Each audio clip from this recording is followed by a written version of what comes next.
So a rubric is a standard by which we seek to evaluate the student's work against something that they would know and understand, and we do too, and out of that we determine the grade. And so the idea of the online SBS grading sheet or grading document is to give the student a rubric. Right at the very beginning of the course, in the introduction unit, there's a whole lesson on grading, and it is explained there to the student how the grading works, and they can download a copy of the grading criteria, which is basically the rubric, and it's the same material that you can download in the next lesson after this one. And indeed that then becomes the standard by which the grading is determined. The idea of this grading criteria is to enable you as a grader to focus on content and quality, not on the mechanics or the detailed mechanics of the method. Students may do their vertical charts quite different to you, but that shouldn't make any difference because of the grading criteria that we have.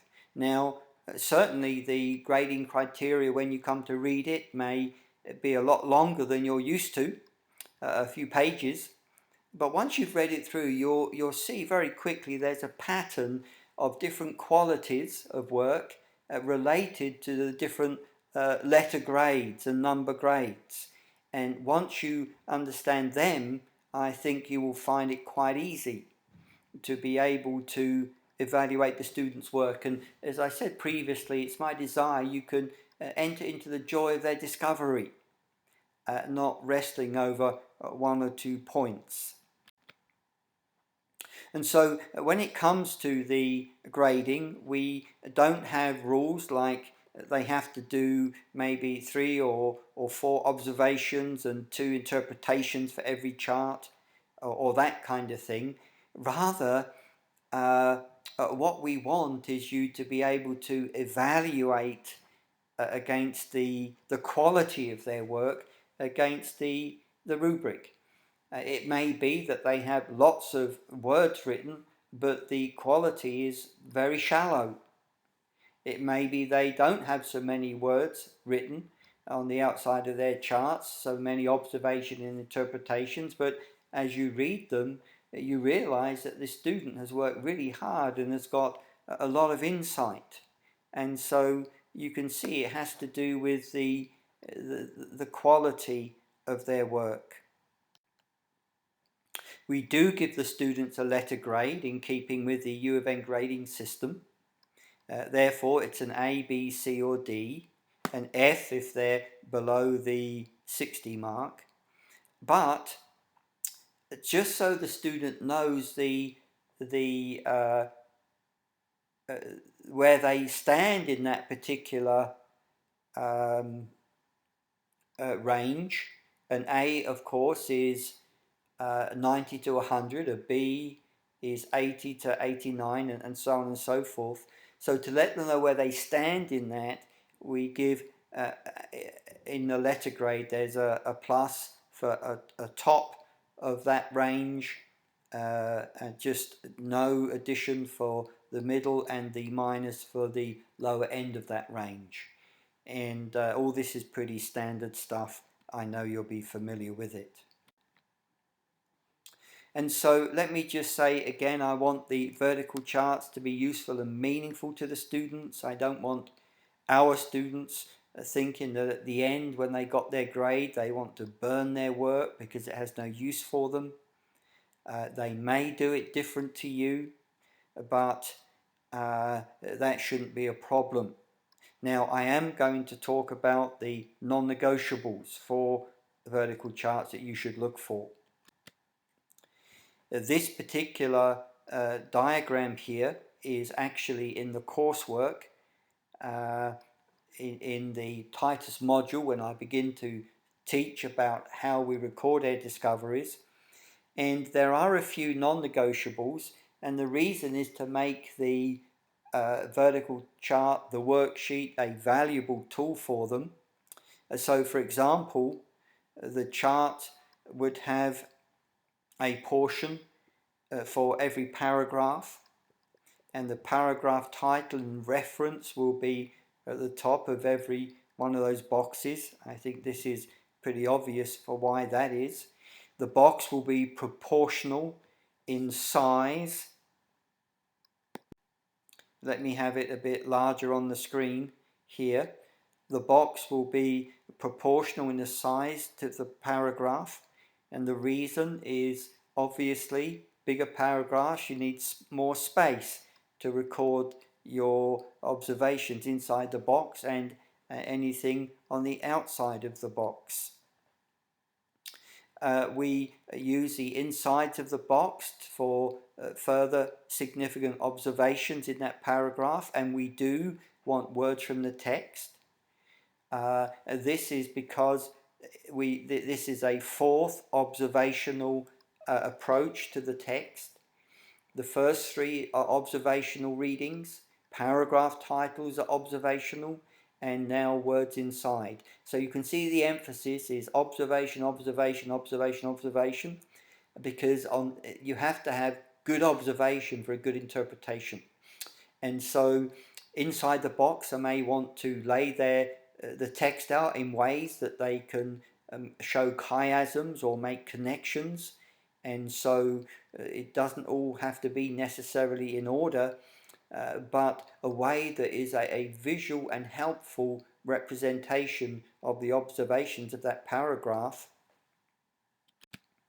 And then the outside is really for whatever they want. More observations, interpretations, applications, whatever they want to put on the outside in whatever way.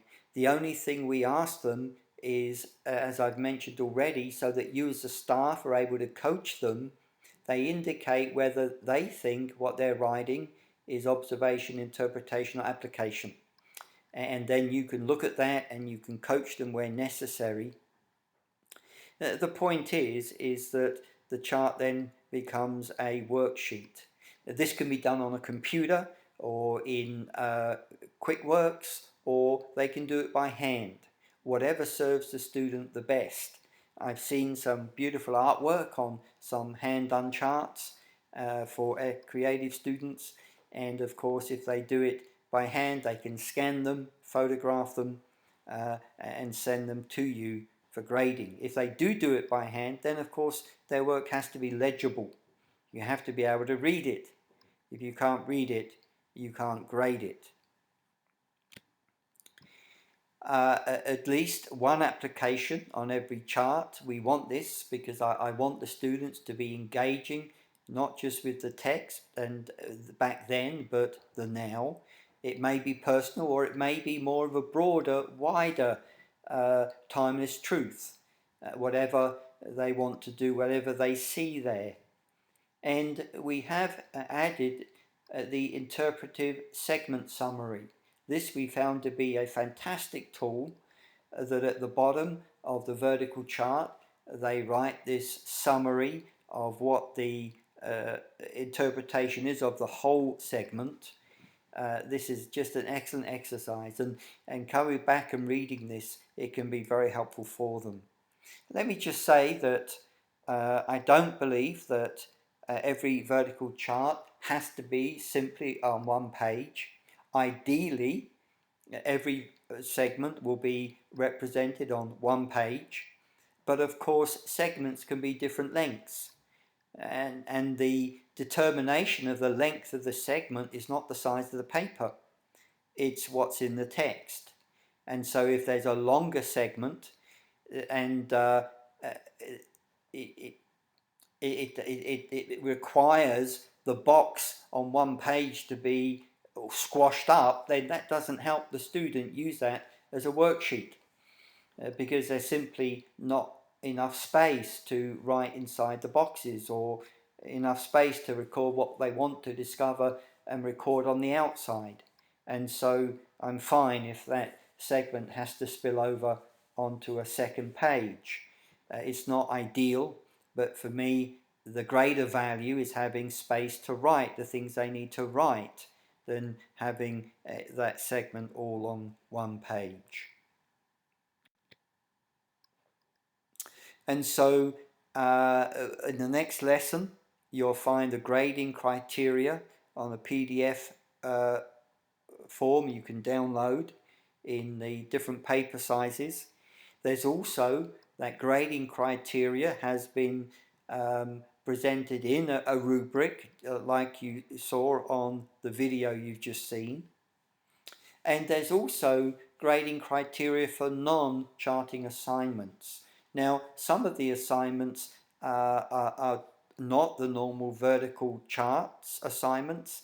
Some books, as you know, don't lend themselves to that kind of study, and therefore there's other assignments, and the grading criteria for those assignments is laid out as well. The student has this in their introduction unit, and you have it here, and you'll see really what it's doing is evaluating whatever the assignment is. It's evaluating, have they observed well, interpreted with depth and applied, and then you're able to assess their work against that rubric. For our new staff, we do have a grid here in an Excel format just to help you. Experienced staff will find this grading system very easy to use because even as you look at charts, you get a sense whether this is A, B, C or D work. But for our new staff, as you're learning this process, what this grid does means that you're able to look at the horizontal chart and give it the percentage that you think it should be according to the grading criteria. The same, the vertical charts and also the BRI. And this little grading calculator then takes these factors and works out a final grade with the different proportions of the value of these different elements. And so if I trust this will help you, and we do say if they don't do the required reading, then 5 points should be taken off for each reading they don't do. But that's all there in the grade sheet, and you will see that. Now, if you want more help with grading, please talk to your centre leaders, and I'm sure they will be looking over your shoulder anyway to help you, because we want this to be a rewarding experience, but also one where the student feels that there's a real sense of justice. So again, thank you for taking the time to work through this particular training unit, and God bless you richly as you serve students as they encounter God more in His Word. Amen.